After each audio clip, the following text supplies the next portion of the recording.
El teléfono se sentía frío contra mi oído. Un marcado contraste con la furia ardiente que salía de él. No entiendo qué tiene de difícil esto. Mi padre, Ricardo, un hombre que equiparaba la lealtad familiar con la sumisión total, hervía en el auricular. Podía imaginármelo perfectamente paseándose por el salón de mi casa de la infancia, su rostro enrojeciendo con cada palabra que pronunciaba. Intenté explicárselo de nuevo, manteniendo mi voz lo más baja y firme posible, tratando desesperadamente de que no se notara el temblor. Mis exámenes finales de la Escuela Militar Naval estaban programados para el mismo fin de semana de la boda de mi hermana, y eran obligatorios. Faltar a ellos no era una opción. Significaba reprobar el programa en el que tanto me había esforzado por entrar. Así que repruebas, escupió, las palabras goteando con un desdén familiar. Este es el único día perfecto de tu hermana, y tú estás eligiendo un programa del gobierno antes que tu propia sangre. Un programa que para él solo era mi sueño. Solo un desvío inconveniente de la vida que había planeado para mí. El registro interno en mi mente hizo clic con otra pesada marca, archivada justo al lado de la vez que llamó a mi alistamiento, una rebelión infantil. Tomé un aliento hondo, el aire estéril y reciclado de mi habitación en el cuartel se sentía de repente delgado y sofocante. Papá, no es una elección, dije en voz baja. Tengo una orden directa de mi mando. No puedo conseguir un permiso. Hubo una breve pausa tensa, un silencio tan pesado, que tontamente permití un atisbo de esperanza de que finalmente hubiera entendido. Estaba equivocada. La explosión que siguió fue peor de lo que hubiera podido imaginar. Una orden. Tu familia te da las únicas órdenes que importan, rugió, su voz quebrada por la furia. Si los eliges a ellos por encima de nosotros, por encima de tu propia hermana, entonces eres una traidora a esta familia. Me encogí físicamente, la palabra me golpeó como una bofetada. Antes de que pudiera encontrar las palabras para responder, pronunció el veredicto final y desolador: estás vetada de esta boda y estás muerta para mí. La línea se cortó, dejando solo un zumbido hueco en mi oído mientras me quedaba allí inmóvil. Y lo peor, una pequeña y cansada parte de mí ni siquiera se sorprendió. Era solo la confirmación final y ensordecedora de un papel que me habían obligado a desempeñar toda mi vida. Esa llamada telefónica no fue una tormenta aislada. Fue el huracán que se había estado gestando sobre el océano de toda mi vida. Para entender por qué no me rompí, hay que entender la base sobre la que me construyeron, un lecho de roca de ser la segunda. Mi vida se definía en relación con mi hermana, Sandra. La niña de oro hermosa, delicada y perpetuamente frágil de la familia.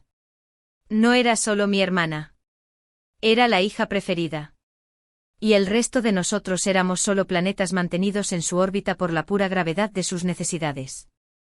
Todo lo que sentía era una emergencia. Cada deseo era una necesidad, y cada lágrima era una catástrofe que mis padres se apresuraban a prevenir, sin importar el costo para nadie más, especialmente para mí. Recuerdo su 16º cumpleaños con una claridad que todavía se siente nítida y dolorosa. Mi padre se había estado quejando durante meses de lo ajustado que estaba el dinero, de cómo todos teníamos que recortar gastos. Yo había dejado de pedir nada, incluso haciendo turnos extra en mi trabajo a tiempo parcial para pagar mis propios útiles escolares. Luego, la mañana de su cumpleaños, mis padres nos llevaron afuera con las manos sobre sus ojos. Allí en la entrada había un flamante descapotable rojo cereza, con un ridículamente grande lazo blanco en el capó. Sandra gritó un sonido de éxtasis puro y sin filtrar, y mis padres la miraron como si ella misma fuera el amanecer.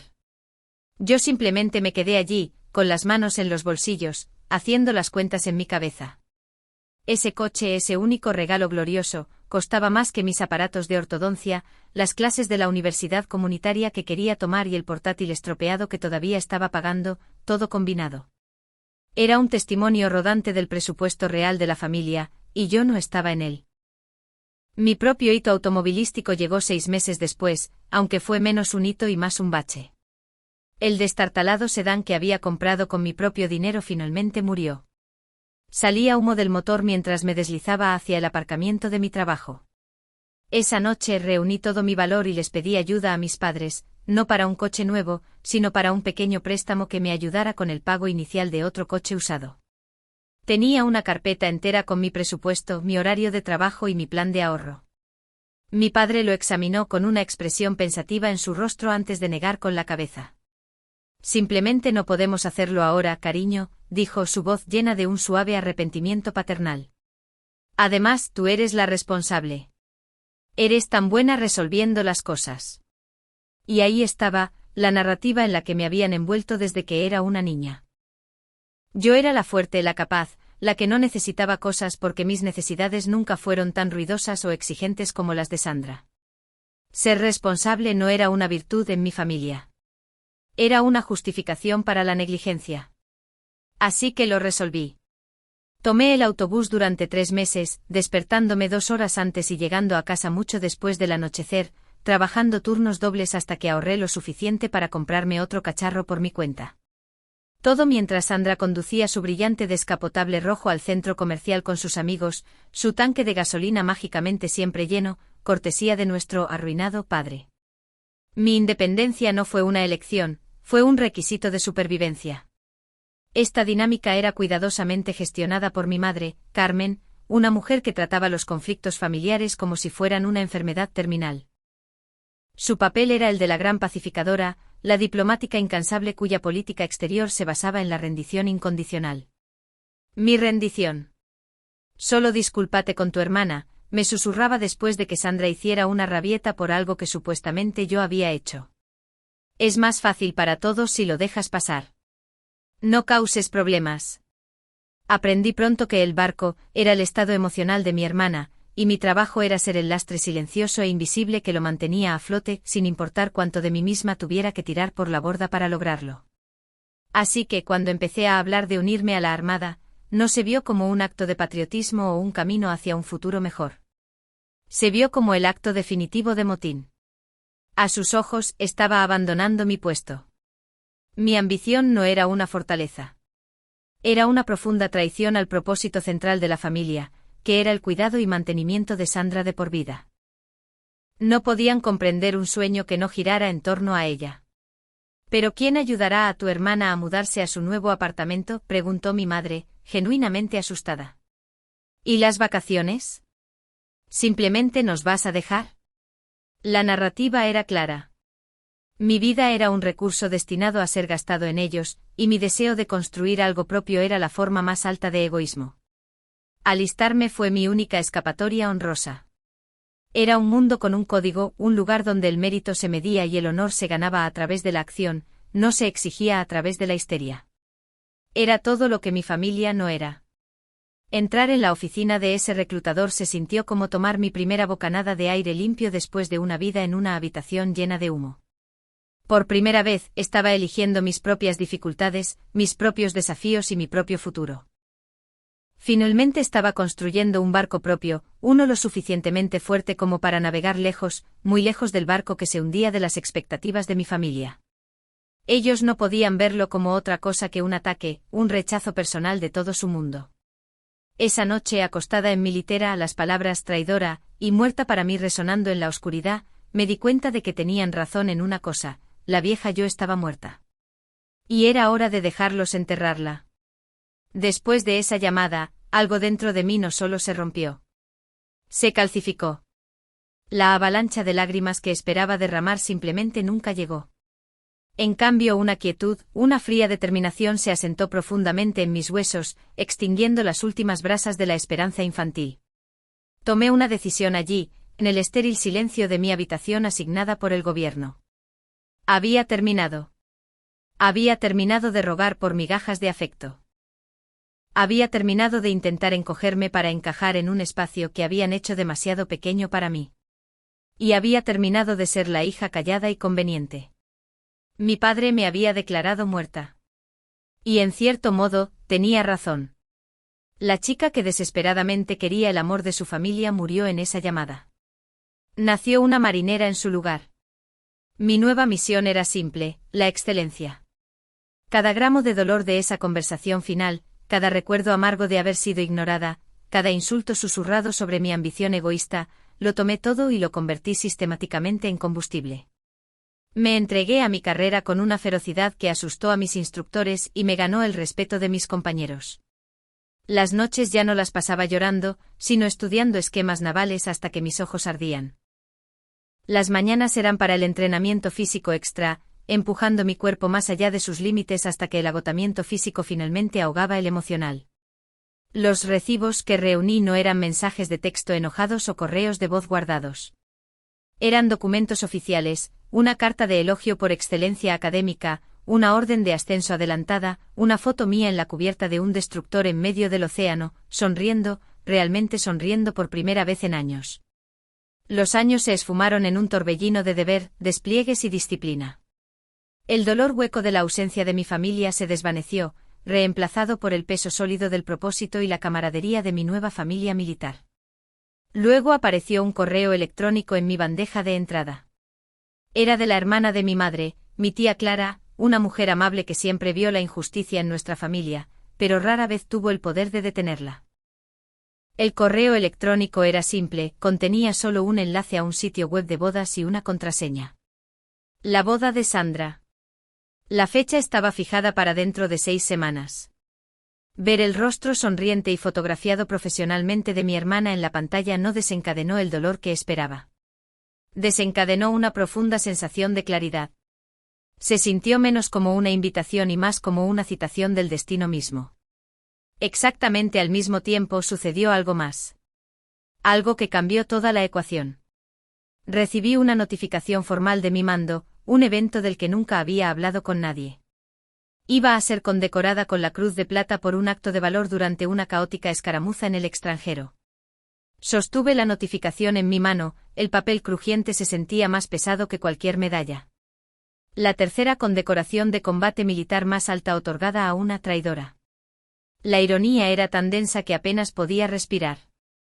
Y en ese momento el plan se formó claro y nítido en mi mente. Iría a esa boda. Aceptaría su prohibición de hacía años. Y luego la desafiaría, no con ira, sino con la verdad innegable de en quién me había convertido. Mi objetivo no era arruinar el día de mi hermana.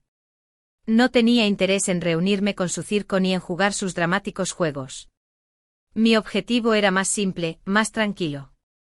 Iba a cruzar esa puerta y obligarlos, solo por un momento, a ver a la persona que había construido de las cenizas de la niña que desecharon. Habían prohibido la entrada a una niña con el corazón roto a una boda años atrás. No tenían idea de que estaban a punto de enfrentarse a una oficial condecorada. Y yo regresaba a casa. La recepción de la boda fue exactamente como la había imaginado, una fantasía opulenta tejida con el dinero de mi padre y las exigencias de mi hermana. El salón estaba cubierto de seda blanca y cintas doradas, con arreglos florales en cada mesa tan grandes que parecían competir con los invitados por el oxígeno. Un cuarteto de cuerda tocaba suavemente en la esquina, proporcionando una banda sonora de pura y sin adulterar clase. Era una imagen perfecta de una familia perfecta. Una producción cuidadosamente escenificada para una audiencia de 200 personas. En el centro de todo, en un estrado elevado, estaba mi padre, micrófono en mano, radiante de orgullo mientras pronunciaba el discurso del padre de la novia. Estuve de pie frente a las grandes puertas de roble por un largo momento, escuchando el sonido amortiguado de su voz. Hablaba de la importancia de la familia, de la lealtad, de los lazos que nunca se pueden romper. Elogiaba a Sandra por su devoción, por saber siempre dónde estaba su hogar, por nunca desviarse de los valores que le habían enseñado. Podía escuchar el sutil e implícito contrapunto en sus palabras, el golpe a la hija que se había desviado, la que había elegido un camino diferente. Estaba reforzando la narrativa, puliendo el mito familiar para que todos lo vieran. Tomé una última respiración profunda, mi mano enguantada reposando en el frío pomo de latón. Luego abrí la puerta y entré.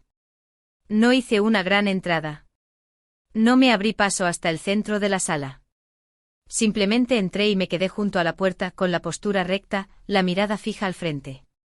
Era una figura de blanco inmaculado contra los cálidos dorados y cremas de la habitación. Al principio nadie me notó, pero luego un camarero que llevaba una bandeja de champán se detuvo en seco. Un invitado en una mesa cercana se giró, sus ojos se abrieron ligeramente. Fue un efecto dominó, una ola de silencio que se extendió desde la parte trasera de la sala hasta el frente, una mesa a la vez. El cuarteto de cuerda flaqueó un solo violín chirriando en la repentina quietud. La música murió. La voz de mi padre se apagó a mitad de una frase. Entrecerró los ojos, tratando de discernir la fuente de la perturbación. Vi el momento exacto en que me reconoció. Su rostro, que había sido una máscara de orgullo paternal, pasó por una serie de emociones con una velocidad asombrosa: confusión, incredulidad y luego una profunda furia morada que parecía comenzar en su cuello y subir hasta la línea del cabello. Golpeó el micrófono contra su soporte, el chillido de retroalimentación resonó por el salón, y comenzó a bajar los escalones del estrado. Todos los ojos en la sala estaban sobre nosotros mientras caminaba hacia mí. Su costoso traje de repente parecía un disfraz para un hombre que interpretaba el papel de un rey cuya autoridad acababa de ser desafiada. No levantó la voz. Se acercó a mí, su presencia irradiando calor y furia, y siseó.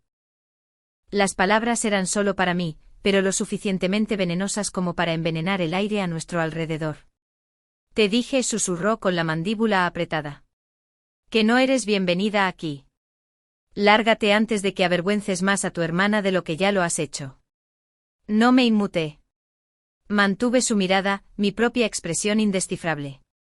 Todos esos años de instrucción, de mantenerme firme frente al caos, me habían preparado para este momento exacto. Mi voz cuando hablé fue baja, tranquila y llevaba el peso de toda la Armada española. Usted repudió a su hija, declaré, no como una acusación, sino como un hecho. Pero no puede faltarle el respeto a este uniforme. No estoy aquí como su hija. Estoy aquí como una oficial. Eso era algo que él no podía comprender. Que yo pudiera existir fuera del contexto de su familia. Que yo poseyera una identidad y una autoridad que él no me había concedido. Su ira hirvió. Extendió la mano, sus dedos se curvaron en una garra para agarrarme el brazo y echarme físicamente, pero su mano nunca llegó. Otra mano, arrugada pero firme, se extendió y se aferró a su muñeca. Me giré ligeramente. Era un caballero mayor, un socio de negocios de mi padre, con una postura erguida que hablaba de un pasado que yo no conocía. Era un coronel retirado del ejército y sus ojos no estaban en mí, sino en las condecoraciones prendidas en mi pecho. Suéltala, Ricardo, dijo el coronel, con voz baja pero absolutamente imperativa. Mi padre, aturdido, intentó apartar el brazo. La sujeción del coronel se hizo más fuerte. Alto ahora. Miró del rostro furioso de mi padre a la cruz de plata que llevaba. No necesitaba preguntar qué era. Lo sabía. Miró a los invitados de la mesa más cercana que observaban con ojos muy abiertos y asombrados. Esta oficial, anunció, su voz resonando con autoridad, lleva la cruz de plata. ¿Tienen idea de lo que eso significa? Significa que demostró valor del más alto grado frente a un enemigo. Es una heroína española condecorada. Una oleada de jadeos y murmullos recorrió la sala. La palabra heroína quedó suspendida en el aire, una contradicción directa y explosiva a la narrativa de traidora de mi padre. Mi padre se quedó allí sin habla, con el rostro pálido y la boca abierta. Había sido públicamente puesto en su lugar, su poder completamente neutralizado por un código de honor que no entendía. Al otro lado de la sala, el hechizo se rompió. Sandra, al ver su día perfecto y su padre perfecto desmantelados, soltó un sollozo desgarrador. Lo arruinó, gritó, las lágrimas de pura rabia corriendo por su rostro. Vino aquí y lo arruinó todo. Mi madre corrió a su lado, arrullándola e intentando arreglar un desastre que ahora era irreparable. El retrato familiar perfecto había sido hecho pedazos, revelando el lienzo feo y podrido que había debajo. Y en el silencio resonante que siguió, los vi tal como eran. Personas pequeñas e inseguras en una jaula dorada, y finalmente tuve la llave para salir. No me quedé a ver las consecuencias. Ya había visto todo lo que necesitaba ver.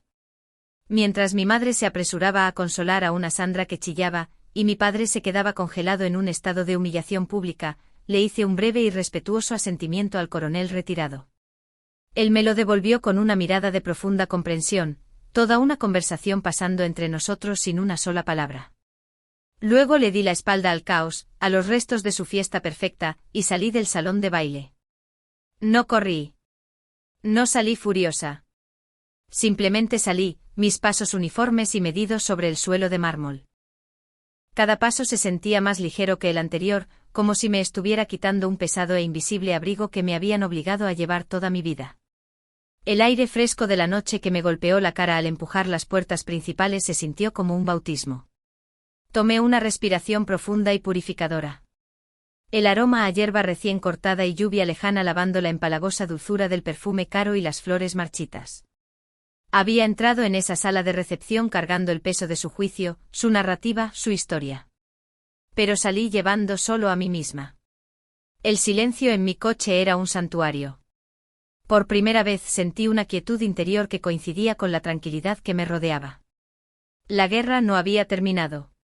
La guerra simplemente había dejado de ser mía. Era una sensación extraña y maravillosa. La sensación de verdadera paz. Por supuesto, no lo dejarían pasar tan fácilmente. Antes de que hubiera salido de los límites de la ciudad, mi teléfono comenzó a vibrar incesantemente. El primer mensaje de texto fue de mi madre, Carmen. Necesitas volver y disculparte ahora mismo. Le has roto el corazón a tu padre y arruinado la boda de tu hermana. Tienes que arreglar esto. Leí las palabras y el viejo y familiar aguijón de culpa que esperaba sentir simplemente no estaba allí. No quedaba nada a lo que aferrarse. Con una mano tranquila y firme abrí su contacto, me desplacé hacia abajo y presioné bloquear. No hubo ira, ni ceremonia. Fue tan simple como cerrar una puerta. El teléfono volvió a vibrar. Una notificación de buzón de voz de mi padre. No lo escuché. Ya podía oír el tono de rabia impotente y las órdenes a voz en cuello en mi cabeza. Lo borré sin pensarlo 2 veces y bloqueé su número también. Un momento después, una serie rápida de mensajes de texto llegaron de Sandra. Una cascada de veneno y acusaciones infantiles. Cada mensaje más desquiciado que el anterior. Me llamó monstruo narcisista, una don nadie celosa que no podía soportar verla feliz. Leí el último mensaje, suspiré y bloqueé su número también. 3 toques en una pantalla y 30 años de cadenas cayeron. 2 años después me encontraba en otra sala formal, una vez más con mi uniforme de gala blanco. Pero esta vez no había tensión, ni drama subyacente. El aire no estaba lleno de la pretensión de las luces sociales, sino de la tranquila dignidad del servicio. La luz del sol se colaba por los altos ventanales del club de oficiales, iluminando la madera pulida y las orgullosas banderas que flanqueaban el escenario. Era mi ceremonia de ascenso. Me ascendían a teniente de navío. Mientras mi oficial al mando me colocaba las insignias en los hombros, se inclinó y me habló en voz baja. Para mí solo, nadie se lo ha ganado más, comandante. Todos estamos orgullosos de servir con usted. El aplauso que siguió fue cálido y genuino. Miré no a una multitud de extraños que mi padre quería impresionar, sino a los rostros de mis amigos, mis colegas, mi equipo. Esta era mi familia ahora. Una familia forjada en un propósito compartido y respeto mutuo, no en la obligación y el chantaje emocional. Después de la ceremonia, una joven alférez a la que había estado guiando se acercó a mí, sus ojos brillando de emoción. Felicidades, mi comandante, dijo con un apretón de manos firme. Usted es la razón por la que superé mis días más difíciles. Gracias. En ese único momento de sincera gratitud, sentí una sensación de valía más profunda que cualquier cosa que mi familia biológica me hubiera podido dar. No era un elogio por ser una buena hija. Era respeto por ser una buena líder. Mi vida ahora se define por una paz tranquila y constante. Tengo un pequeño apartamento con vistas al mar. Un lugar completamente mío, decorado con libros y fotos de mis viajes, no con los fantasmas de discusiones pasadas. Mis mañanas comienzan con café caliente en mi propio balcón, observando los barcos en el puerto. Mis tardes están llenas de la simple alegría de leer un libro sin que mi teléfono zumbara con alguna crisis familiar fabricada. Es una vida sencilla, estable. Es una vida anclada en mis propias elecciones, mis propios valores y mi propia tranquilidad duramente ganada. Ya no soy un personaje en la historia de otra persona. Todavía hablo con mi tía Clara de vez en cuando. Ella me dio el epílogo de la historia de la boda unos meses después de que sucediera. La recepción, dijo, fue una catástrofe social de la que la gente de su pequeño pueblo habló durante años. La reputación de mi padre como un patriarca poderoso sufrió un golpe permanente. Ahora era visto más como un tonto fanfarrón. Y Sandra, su matrimonio perfecto construido sobre una base de derecho e ilusión, aparentemente comenzó a resquebrajarse en el momento en que la ilusión se hizo añicos. Su esposo se había casado con una princesa de cuento de hadas, no con la protagonista de un drama público. Su vida, dijo mi tía con un triste suspiro, no era feliz. Sentí un breve y distante atisbo de lástima por ellos, pero era la lástima que se siente por extraños en una historia triste. Mi padre me declaró muerta para él, pero se equivocó. Solo mató a la persona que quería que fuera. Mi vida real comenzó en el momento en que me alejé de la suya.